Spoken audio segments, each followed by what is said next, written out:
In this episode, founder of Malpani Ventures, Dr. Aniruddha Malpani shared his views on trends in Indian startup ecosystem. Let's listen to him. Are you basically personally observing any change in trend of how startups and say entrepreneurs are taking the whole process now more seriously? Is it going basically in a better direction, or like is it still on a very So there's always scope for improvement, yeah. But I think at least right now people are understanding, and I think that's the beauty of an online platform, that you're no longer restricted to the 20 people you talk to or the one little incubator you are, anyone can talk. And I think that's one thing which disappoints me about the Indian startup ecosystem, that we are not willing to be that communicative as compared to the US. Okay. So my role models are actually Silicon Valley angel investors and VCs. They talk about what they want. I think that requires a lot of determination. It's hard work. It's not always easy to write a post, but I think it's work which pays off in the long run. And that's what we're trying to tell people. Why aren't Indian angel investors doing the same thing? And the more you share, they can trigger this communication. Okay.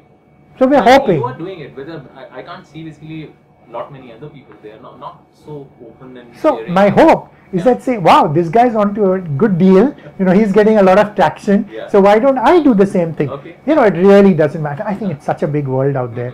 I'm a small little player. There's lots of scope for everyone. A Silicon Valley guy can talk to the rest of the world, because really, in one sense, he does address the rest of the world. People come to him from all over the world. Yeah. Why don't we just focus on doing a good job here and then wait, and the system will mature. And I'm a big believer in the fact that the more you give away, the more you get in return. Okay. And therefore, sharing knowledge, I think, is absolutely rule number one. And that's why we tell entrepreneurs, share your content. Educate. It's not a quick process. Big problem is everyone say, "Arey yaar, maine 10 post kiye, koi aaya nahi, koi padhta nahi hai." Yeah. Do it for selfish reasons. Do it because it helps you to think more clearly. Let me give you an example. I don't know anything about fintech, but if I decide I'm going to write a post because I've invested in a fintech, I need to do some homework. That sharpens my thought process. It helps me to think about what's happening. That's that curiosity piece, which just becomes a positive virtuous cycle. So everything I read is related to something or the other. It's no longer just academic interest. Okay.